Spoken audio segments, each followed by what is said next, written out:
Olá, boa tarde. Sábado, 1º de fevereiro. Vamos aos destaques do TN1.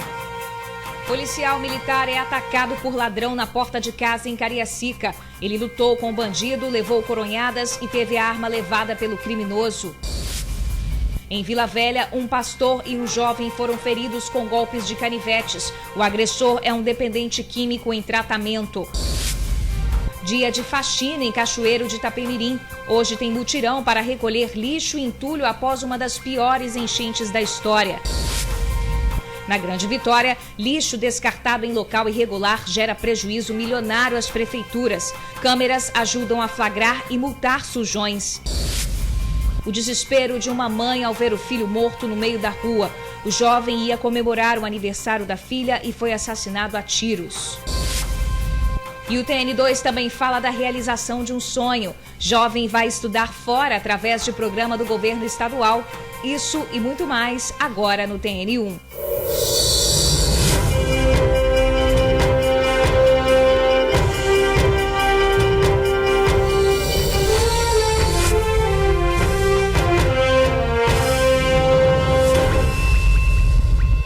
Um policial militar foi atacado por um ladrão na porta de casa no bairro Jardim América, em Cariacica.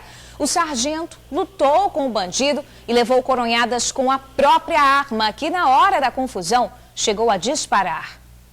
O caso aconteceu em Jardim América, numa rua paralela à BR-262. Eram 6h30 da noite de sexta-feira. A vítima, um sargento da Polícia Militar de 51 anos, não quis gravar a entrevista. Mas longe das câmeras, o policial contou que foi surpreendido logo após ter chegado em casa. O policial militar contou que tinha acabado de chegar do cemitério do enterro da mãe. Uma surpresa para toda a família. Ele subiu, mas não conseguiu ficar lá dentro, então desceu e acabou sentando aqui, na porta de casa. E estava distraída aqui olhando o celular e não percebeu a chegada do ladrão, porque, segundo ele, muitos vizinhos estavam vindo cumprimentá-lo, dar as condolências, os sentimentos pela morte da mãe dele. Foi nessa hora que o ladrão chegou e já foi logo falando, queria o celular. O sargento contou que, com o emocional abalado, ele pouco se importou e partiu para a luta corporal com o bandido. Disse ainda que o bandido estava armado, mas que em muitas dessas ocasiões o bandido teve a oportunidade de pegar a arma dele e atirar, mas não fez. O sargento levou diversas coronhadas, tanto na cabeça como na orelha também. Tiros foram disparados, inclusive um que pegou lá, Como vocês podem ver, um dos disparos chegou a atingir isso daqui. O ladrão, então, acabou saindo daqui, correndo com a arma do policial na mão, pegando esta rua e lá, no final dela, roubou uma moto e ainda teria dado 2 tiros para o alto. Ele saiu daqui, não levando o celular não, mas levou a arma do policial militar. E a polícia já está fazendo buscas para tentar localizar o ladrão. Ele, ao se atracar com um cara que tinha um corpo um pouco mais avantajado que ele conseguiu dominar o Melo. Os dois embolaram no chão aí na porrada e a arma acabou chegando a efetuar alguns disparos. O elemento conseguiu desarmá-lo, agrediu ele fisicamente, bateu com a coronha várias vezes na cabeça dele. Ele ficou meio desnorteado e caiu ao chão. Aí uma viatura foi designada via o local, fez a condução dele até um hospital para os primeiros atendimentos e iniciou-se aí o patrulhamento, de rotina na região, tentando localizar o acusado. O sargento ficou bastante machucado. Foi levado ao hospital, mas já está em casa. Eu acredito que dentro dos próximos momentos aí, hoje ou amanhã, deve aparecer alguma informação precisa para que se logre êxito aí na detenção do elemento e a recuperação do material que foi retirado do nosso militar. Olha, gente, o ladrão continua sendo procurado. E a gente continua a falar de violência porque um pastor e um jovem foram esfaqueados durante o ataque de um dependente químico em Vila Velha. O agressor estava em tratamento numa unidade de recuperação contra o vício em álcool. Ao ser advertido, ficou furioso, promoveu um quebra-quebra, feriu as vítimas com golpes de canivete. O caso aconteceu em um sítio que funciona como casa de recuperação em Ponta da Fruta, Vila Velha. No local há 4 internos e um deles acabou se exaltando ao ser chamado a atenção. A confusão teria começado quando o pastor percebeu que um dos internos estava cheirando a bebida. Ele então chamou a atenção desse interno que não gostou. Reagiu ofendendo verbalmente o pastor. Depois, A agressão verbal passou para a física. Ele passou a quebrar tudo que via pela frente: televisão, mesa, utensílios, enfim. Quando os outros 3 internos foram acalmá-lo, tentar contê-lo, o homem então teria sacado de um canivete e partido para cima. O pastor acabou sendo ferido superficialmente com um corte na mão e também na região da barriga, de acordo com a informação de um interno. Um outro interno teve um ferimento um pouco mais grave. Levou 10 pontos pelo ferimento que teve no braço. Pois bem, a polícia militar foi chamada, veio aqui diversas vezes e, por fim, na última, conseguiu prender o agressor com a ajuda de um cachorro. O latido do cão teria orientado a polícia para onde o interno estava escondido. Ele foi pego em uma mata próximo da casa e levado à delegacia de Vila Velha, para onde as vítimas também foram. Todos passaram por exame de corpo de delito e estavam na delegacia sendo ouvidos. Para trás, ficou uma obra social destruída. A TV, que era diversão, a mesa, o computador. A casa está em obra e o projeto em fase inicial e faz parte de uma ONG que investe na recuperação de dependentes. Olha, nós tentamos falar com um pastor que foi ferido e é responsável pela unidade, mas ele preferiu não comentar o assunto. O interno que feriu o pastor continua na delegacia. E hoje foi dia de mutirão de limpeza em Cachoeiro de Itapemirim. O mutirão reuniu 300 pessoas, além de 40 máquinas para faxinar o rastro de sujeira deixado pela enchente. Só em Cachoeiro, o prejuízo do comércio passa de 100 milhões de reais.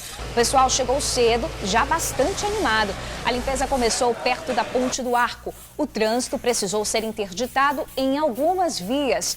Enquanto os funcionários varriam e retiravam a lama acumulada nas calçadas, caminhões retiravam montes de entulho. Os moradores colocavam nas caçambas móveis e objetos destruídos pelas chuvas para que eles fossem recolhidos. O mutirão só termina às 5 da tarde. É muito trabalho. Afinal, a gente está falando de estragos que deixaram milhares de pessoas fora de casa. Uma das piores enchentes da história. Pois é, e aos poucos, a rotina desses moradores vai sendo retomada. É o recomeço. E os estragos provocados pelas chuvas refletiram no preço dos alimentos. Estradas destruídas e pontes quebradas dificultaram o escoamento da produção. Resultado, o valor de mercadorias como banana e alface dispararam. A aparência do pé de alface não chama a atenção do cliente no supermercado. Não tá de qualidade não, né? Tá bem feia, né? Não tá bonita não. De acordo com esta rede, as folhagens foram as que mais tiveram impacto após as fortes chuvas que atingiram o estado nas últimas semanas. Alguns produtos chegam à revenda em menor quantidade, como é o caso da couve-flor e o brócolis. Com isso, o preço subiu e está R$ 4,00 mais caro. Tomate e pimentão também estão na mesma situação. A batata inglesa, cultivada em Minas Gerais, onde as chuvas também provocaram estragos, está com preço acima do normal. Fica ruim, que é o que mais pesa é o supermercado. A comida é o que mais pesa e a gente precisa de comer. Fica difícil, é bem complicado. O preço tá salgadinho, né? No dia 17 de janeiro, início do período de fortes chuvas, o alface foi vendido a R$ 1,33. Agora, o valor passou para R$ 1,93. A banana prata subiu de R$ 2,25 para R$ 3,00. Não só problemas da chuva, da chuva intensa, mas nós tivemos problema de logística. Você veja bem que nós tivemos aí problemas nas estradas, problemas de muitas pontes, entendeu, que foram derrubadas pela enxurrada. Os produtos que mais tiveram aumento após as fortes chuvas foram o alface e a banana prata. Os reajustes foram de 30% a 45% no Ceasa. Mas, de acordo com a Associação de Supermercados, a situação deve melhorar nas próximas semanas. São produtos, rapaz, que uma grande parte ele se recompõe com bastante rapidez. Então, eu acho que nós vamos ter, assim, em poucos dias, isso daí tudo é superado e o mercado vai continuar normal, como sempre. O governo do estado estima um prejuízo de 88 milhões na agropecuária capixaba. Café, frutas e hortaliças foram as culturas mais impactadas. Flagrantes cada vez mais comuns, infelizmente. Em Vila Velha, o descarte irregular de lixo gera um prejuízo anual de 6 milhões de reais. Mas cuidado, hein? Isso dá multa pesada. O flagrante foi feito por um morador do bairro Divino Espírito Santo. O homem faz o descarte de lixo no meio da rua. Só que dessa vez o amigão aí se deu mal. Em menos de meia hora ele já tinha sido identificado e multado em mais de 3 mil reais pela Prefeitura de Vila Velha. É importante ressaltar que todo descarte irregular é considerado um ato lesivo à limpeza pública. Um morador nos encaminhou imagens pelo site da Prefeitura. E em menos de meia hora nós já tínhamos detectado quem era o infrator, onde ele mora e a multa, o auto de infração no valor superior a R$ 3.400 foi já lançado no sistema. Então foi uma resposta rápida que a gente se preocupou em dar para a sociedade. E não é difícil fazer esse tipo de flagrante. Aqui na central de vídeo monitoramento da cidade, quase todo dia pessoas são flagradas jogando lixo em local errado. Mesmo tendo vários locais apropriados para esse tipo de situação, né, do descarte do lixo, mesmo assim elas insistem e estão sendo flagradas. Por isso que o vídeo monitoramento ele funciona 24 horas e atento, inclusive para inibir esse tipo de prática. Segundo o coordenador de fiscalização e postura, aqui em Vila Velha tem mais de 70 pontos viciados em descarte irregular de lixo, como esse aqui no bairro Vale Encantado. A prefeitura gasta por ano cerca de 6 milhões, eu vou repetir, 6 milhões de reais para fazer a limpeza de pontos como esse. Dinheiro que poderia ser investido em melhorias para a cidade. Gastos volumosos para toda a prefeitura, para todo cidadão, a gente está pagando pelo descarte irregular de lixo dos outros. Em torno, em média, anual de 6, 7 milhões. Para tentar amenizar esse problema, a prefeitura disponibilizou 3 pontos de entrega voluntária. Um deles, inclusive, fica no bairro Divino Espírito Santo. E agora conta com denúncias da população para identificar e multar essas pessoas. A população ajudando, acho que a gente consegue cercar, que o cerco está fechando por esses infratores. Olha, para saber os locais certos para o descarte, além de fazer denúncias, o morador pode ligar para o 162 ou enviar fotos ou vídeos para o e-mail da prefeitura que está aí na sua tela. E na Serra, gente, esse problema também está dando muito prejuízo. Apesar de haver locais certos para o descarte, muitos insistem em jogar o lixo no local errado. Por lá, as câmeras também estão de olho nos sujões.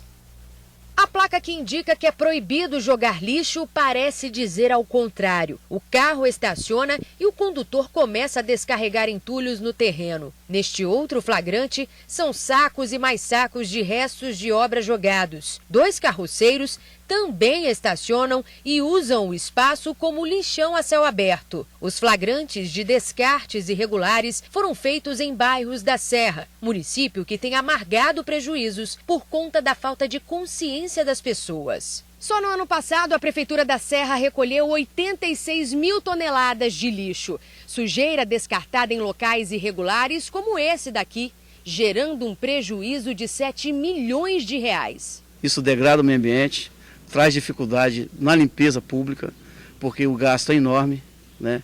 Nós temos gasto aí mais de 7 milhões por ano com esse tipo de limpeza, que daria para a gente estar construindo aí 2 creches por ano para atender 600 crianças no nosso município. No lixão tem de tudo, restos de animais, de móveis e obras. Eletrodomésticos, vaso sanitário, a sujeira atrai animais, doenças e sobra para quem mora ao redor. É rato, cobra, urubuzada que fica em cima aqui, animal morto, cheio de carcaça de animal ali. Um cheirinho. Cheirinho desagradável, né?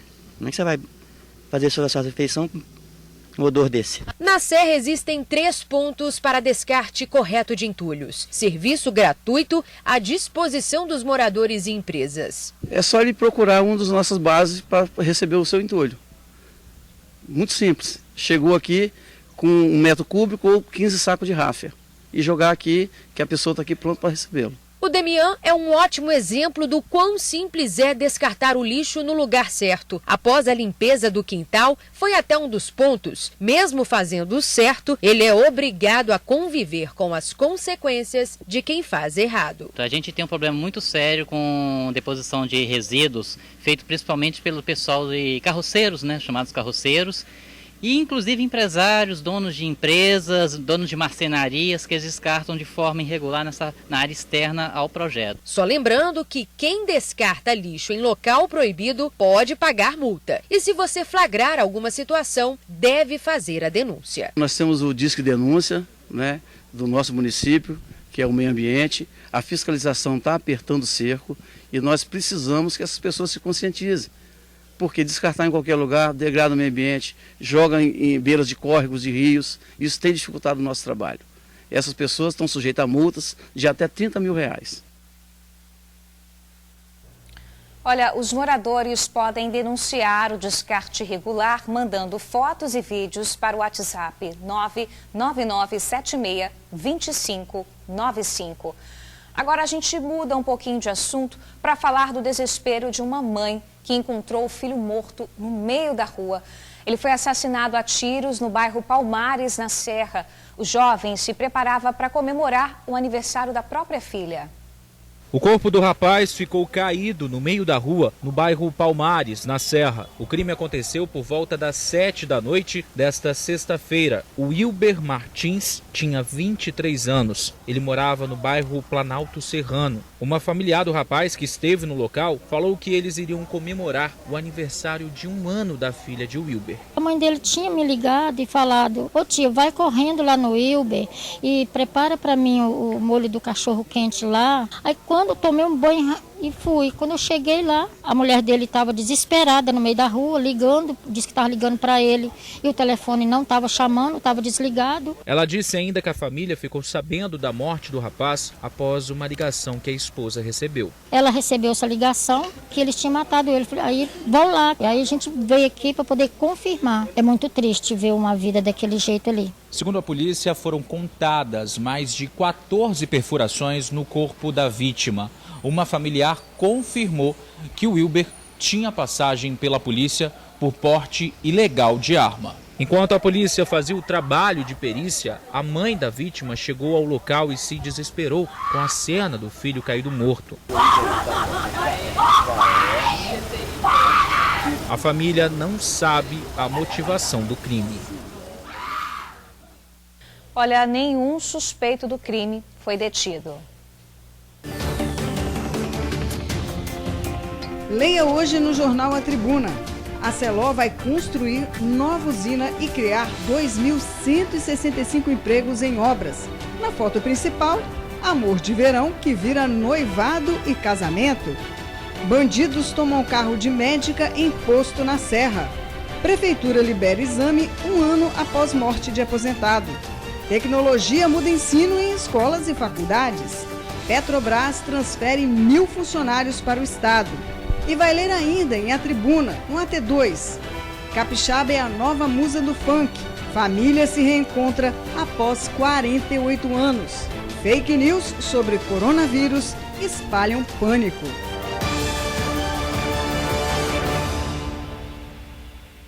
No próximo bloco, você vai ver a polêmica do goleiro Bruno. A direção do São Mateus pensou em contratar o jogador, mas voltou atrás. É já já.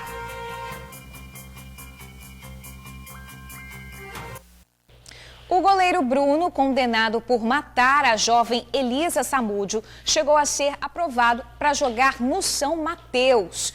O time confirmou ontem à tarde que o ex-jogador do Flamengo foi oferecido e a contratação aprovada pela diretoria.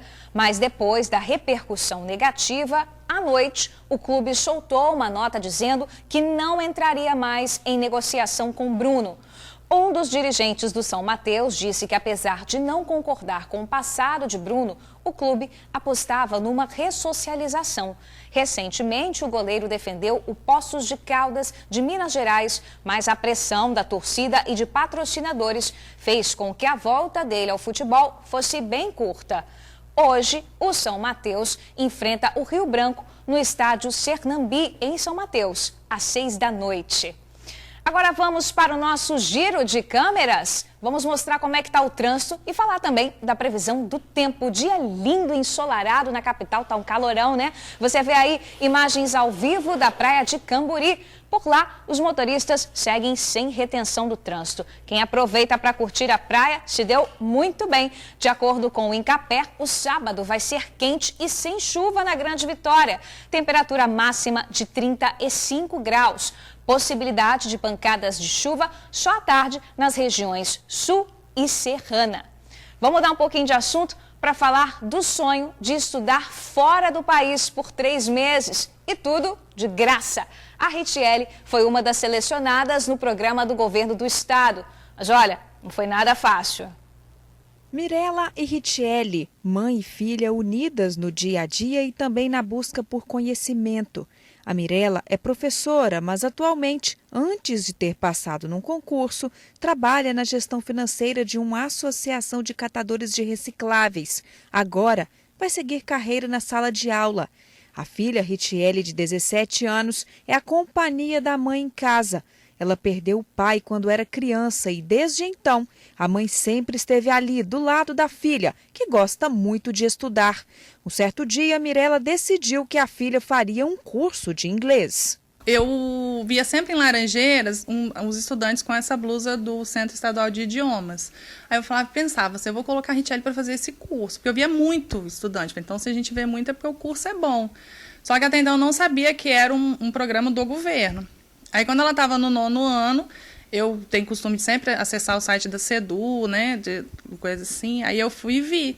Aí eu falei, olha, é pela CEDU. Aí entrei e fiz a inscrição, que já tinha o edital da inscrição. Aí fiz a inscrição dela, aí ela foi uma das classificadas. Os resultados vieram logo. Ritiele passou nas provas e ganhou uma das 20 bolsas de intercâmbio pelo Centro Estadual de Idiomas do Governo do Estado. Até agora eu não acreditei, porque é uma oportunidade única e é um sonho desde criança ir para fora do país, conhecer uma nova cultura, conhecer gente nova, ver os costumes diferentes e comparar, sei lá, o Brasil faz isso, mas aqui é diferente, então eu acho isso bem legal. Ela deve ir para a Inglaterra, Estados Unidos ou Canadá. O país ainda não foi definido, mas a expectativa é grande, inclusive as malas já foram compradas. Este aqui é o cantinho de estudos da Ritiele e o próprio quarto dela. E tem sido assim nos últimos 2 anos, inclusive conversando no espelho para aprimorar o inglês falado. Hi, my name is Ritiele. I'm from Brazil. Ritiele vai ficar fora do país por 3 meses, tempo que para ela fará a diferença no futuro. Eu acho que vai agregar muito na minha vida, principalmente em currículo, para emprego, essas coisas. Quais são os seus projetos próximos anos? Investir mais nisso, investir no inglês, quem sabe morar fora do país, não sei. Então, é uma esperança que eu tenho.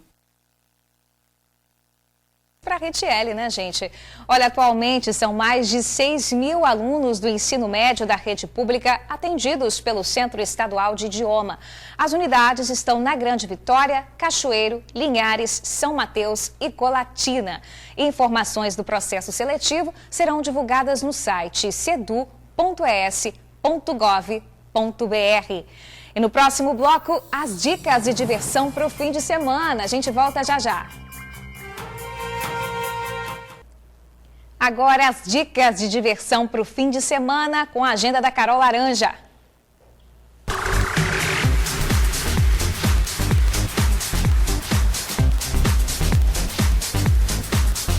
Primeiro final de semana de fevereiro e isso é um ótimo motivo para a gente aproveitar e curtir muito, né? Então, para começar o mês com o pé direito e aquecer para a folia, confere aí as festas que vão rolar. Em Vila Velha está acontecendo um festival com cervejas artesanais, gastronomia selecionada e muita música boa para animar a galera. A entrada é gratuita.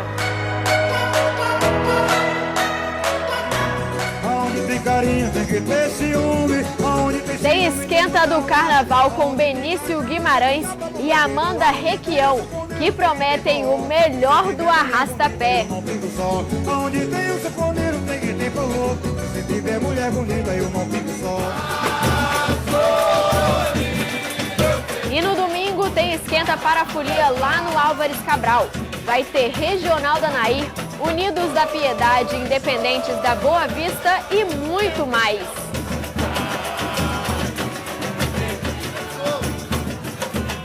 Época de férias, as salas dos cinemas ficam lotadas. E não é pra menos, né? Tem tanto filme bom estreando que só vendo pra acreditar. Uma última vez. O clássico Bad Boys retorna aos cinemas e promete levar muita ação para a galera. A gente não é só negro, a gente é polícia também. A gente já vai parar pra se revistar.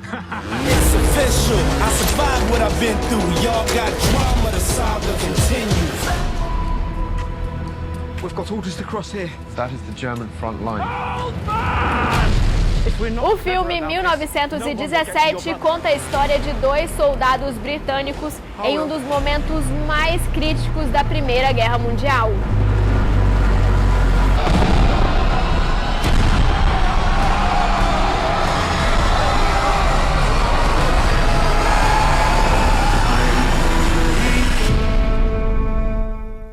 Quanta coisa boa, hein? Fala sério. Mas e aí, Bruna, você é do time da baladinha ou do cinema? Eu acho que eu vou sair correndo daqui direto pra balada, hein? Olha, eu espero vocês final de semana que vem, hein? Tchau, tchau.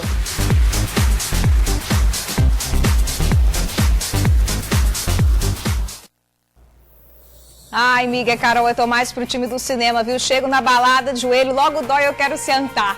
Vai você por mim. Gente, agora 1h01, o jornal tá terminando. Obrigada pelo carinho de sua companhia. Mais tarde, eu te espero aqui às 7h20 pro TN2. Combinado? Até lá, tchau, tchau.